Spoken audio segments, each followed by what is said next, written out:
Frankfurt is famous for its sausage, which should mean that their sports venues are equally impressive, as the manufacturing process of making stadiums and sausages is very similar from what I understand. You put together all the things to make the thing. Anyway, here are the stadiums and arenas of Frankfurt, Germany. PSD Bank Arena.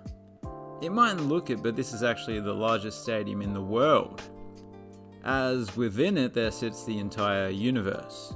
Frankfurt Universe, that is. They are an American football team. A German American football team. Weirdly, it's also home to a more highly ranked team called Frankfurt Galaxy. You would have thought those names would be the other way around. The main tenant here is FSV Frankfurt, this kind of football team. They've been here since it opened in 1931.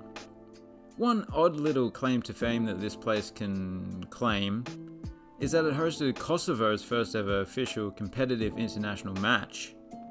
It was a match against Finland in 2016. 1-1 it was.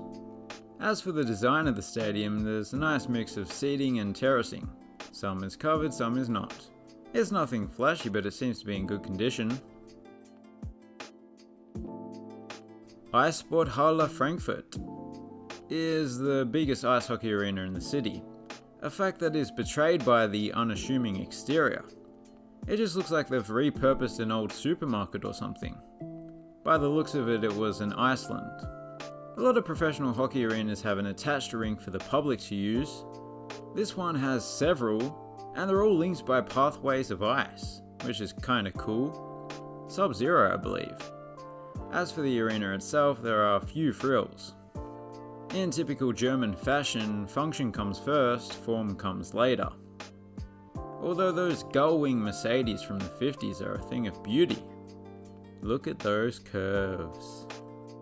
Yeah, much like the 300 SL, there's not even a video board for replays in here.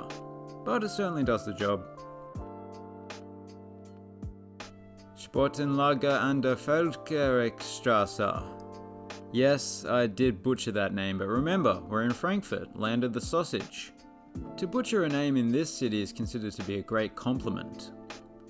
Come to think of it, I don't really believe that official capacity. It looks like there are only a dozen or so seats at this rugby ground, so let's move on.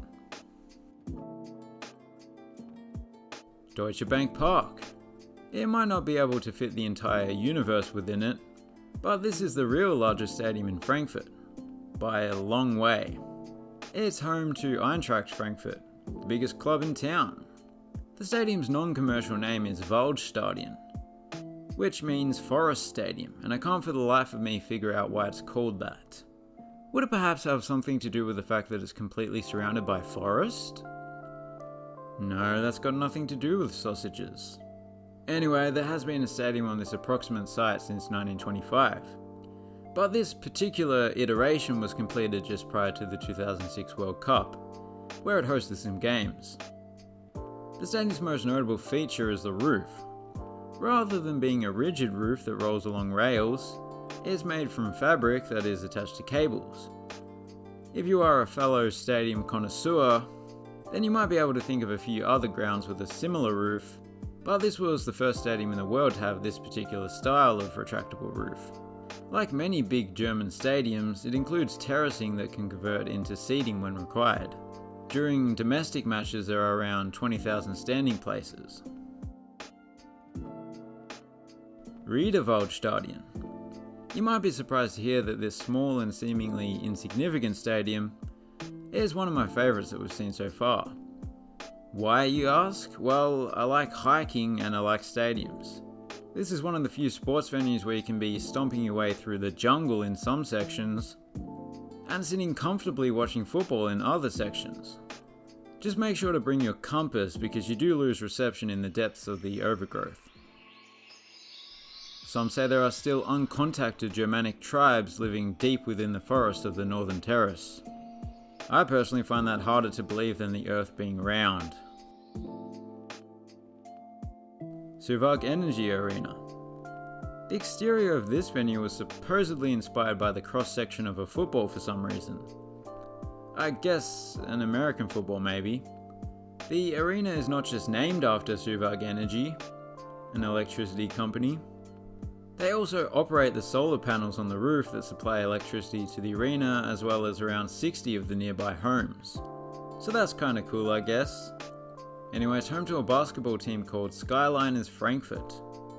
Skyliners is a very appropriate name because by European standards, Frankfurt's skyline is quite impressive. And of course, basketball players tend to be quite tall themselves.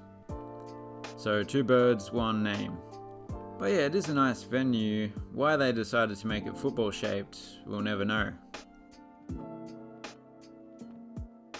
Stadion am Brenton Abad. To be clear, this stadium is not criticizing a man called Brenton. Brenton Abad is just the name of a huge outdoor pool that it backs onto, which seems even more unusual. Then again, plenty of stadiums are named after a nearby body of water, so I guess it's not as strange as it seems. Anyway, this ground opened in 1940, 12 years after the pool did. But it was mostly rebuilt in 1992, and then in a renovation a decade ago, the running track was removed. It was then basically handed over to women's football, which appears to have been a successful move. Earlier this year, a match between Eintracht Frankfurt and Bayern Munich's women's teams was a sellout. The first time a women's match sold out this ground. Yes, it does seat just over 5,500, but still.